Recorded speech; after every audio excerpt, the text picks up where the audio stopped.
triagem é a primeira interface que o LACEN tem com essas amostras.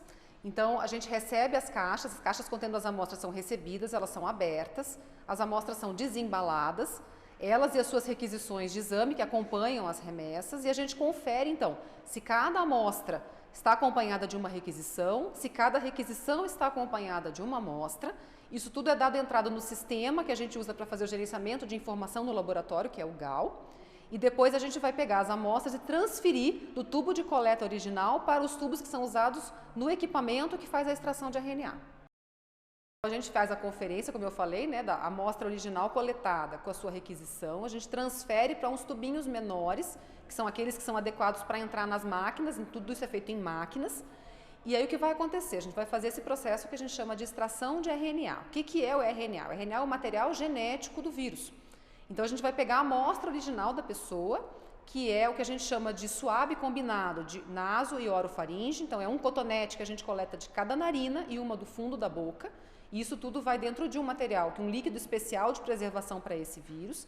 E deste material, a gente vai extrair esse material genético de um vírus que esteja potencialmente presente na amostra desse paciente. Isso é feito com uma série de reagentes, é um processo que é feito numa máquina, sucessivamente lavando e submetendo a reação química com diferentes reagentes. O exame vai acontecer depois que a gente faz a extração de RNA. Então, para isso, a gente vai pegar o material extraído, vai pegar uma quantidade muito pequenininha desse material extraído e vai misturar com uma série de reagentes.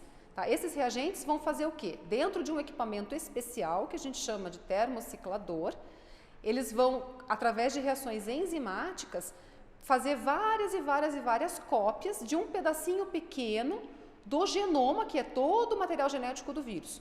Então, esse processo ele funciona como uma máquina Xerox molecular. Vai gerar milhões e milhões de cópias de um pedacinho pequeno desse genoma. Cada uma dessas cópias vai estar marcada com uma cor, que a gente sabe qual é, né? No caso do coronavírus, a cor é amarela. E esse equipamento especial, ele faz essas diferentes etapas de incubação com temperaturas diferentes, e ao final de uma dessas incubações de temperatura, ele vai fazer uma fotografia. É uma máquina fotográfica parecida com o que a gente tem no celular, claro, de alta resolução, e vai enxergar a cor amarela. Se a cor amarela estiver presente, ele vai traçar um gráfico para que a gente consiga, então, enxergar com que intensidade essa cor está presente em cada tubinho de amostra, e assim a gente fica sabendo se o RNA daquele vírus que a gente está pesquisando estava presente ou não na amostra original do paciente. Eles vão fazer, então, ao final de todo esse processo de termociclagem, eles vão avaliar nesta máquina, termociclador, esses resultados finais que são gerados. Então, a intenção é olhar para cada uma das amostras que a gente avalia ao mesmo tempo, todos os vírus que a gente pesquisa simultaneamente. Tá? Então, hoje a gente está trabalhando com um painel um pouco reduzido por causa dessa pandemia de coronavírus, mas ainda assim nós pesquisamos, além do coronavírus, outros 6 vírus que são os que estão circulando aqui na nossa população no momento. Então, a gente precisa olhar para todos esses vírus, para cada uma dessas reações, para cada uma das 96 amostras que a gente avalia ao mesmo tempo. Isso é um trabalho humano, não tenho como colocar uma máquina para fazer isso, pelo menos por enquanto. A passagem para o GAL ela é feita através de um software que faz a conversa do software que gerencia a máquina, termociclador, com o nosso software de gestão de ambiente laboratorial, que é o GAL. Então, a conversa entre essas duas plataformas é feita por um terceiro software que a gente chama de interface.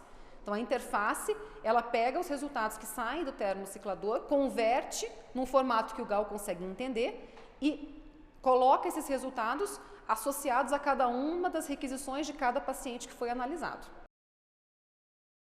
A LACEN Paraná já tem um histórico de pesquisa de viroses respiratórias há bastante tempo, né? Então, a gente trabalha com as unidades sentinela e a vigilância da circulação desses vírus na nossa população há mais de 10 anos. Tá? Há mais ou menos 6 anos, a gente expandiu esse painel, de maneira que a gente testava, então, 20 vírus, e agora a gente está testando 21. Então, como eu falei para você, neste momento de crise aguda, para que a gente possa fazer o melhor uso dos equipamentos e tentar agilizar a liberação de resultados, nós não estamos mais pesquisando os 21 vírus. A gente reduziu, está pesquisando os 6 que são os mais importantes, né, os vírus influenza, porque a gente está entrando na temporada de influenza, até a gente está em plena campanha de vacinação para prevenção, e outros vírus que são mais importantes, né, sincicial respiratório, o metapneumovírus, adenovírus, rinovírus, são aqueles que a gente está vendo que estão mais associados com o quadro de resfriado comum nesta época do ano. E além deles, a gente pesquisa adicionalmente o coronavírus, SARS-CoV-2, que é esse vírus causador da pandemia que a gente está vivendo agora. Isso foi instituído hoje com a intenção de agilizar o processo de teste. Então, com isso, a gente conseguiu reduzir o número de reações que são feitas para cada paciente, de maneira a otimizar o trabalho dos nossos termocicladores, porque o número de máquinas é limitado. O prazo que a gente tem pactuado com a Secretaria de Saúde para a liberação de resultados final é de até 72 horas. Tá? O LACEN ele sempre faz o impossível para entregar antes desse tempo, tá? Mas o prazo que a gente pratica é de até 72 horas. O LACEN ele é um laboratório que se preocupa em diagnosticar e monitorar doenças infecciosas de notificação obrigatória. Então, a gente hoje está enfrentando essa pandemia de coronavírus, está todo mundo muito preocupado com razão com esse vírus, mas as outras doenças não deixaram de existir nesse meio do caminho. Então, hoje a gente está enfrentando os surtos de outras doenças, além do coronavírus. Então, a gente tem a dengue, que está afetando de uma maneira muito preocupante a região norte e noroeste do nosso estado. A gente tem a vigilância da febre amarela, que está ocorrendo no nosso estado desde o ano passado, e a gente continua monitorando as epizootias de macacos, que são os nossos animais sentinela. A gente tem um surto de sarampo bastante importante acontecendo aqui em Curitiba, que também não pode deixar de ser atendido, e fora as outras demandas que são usuais do laboratório. Os casos de meningite bacteriana, meningite viral, coqueluche, doenças diarreicas agudas e virais, raiva, resistência a antimicrobianos, entre outras demandas que continuam acontecendo e tendo que ser atendidas pelo LACEN, além e apesar da pandemia de coronavírus.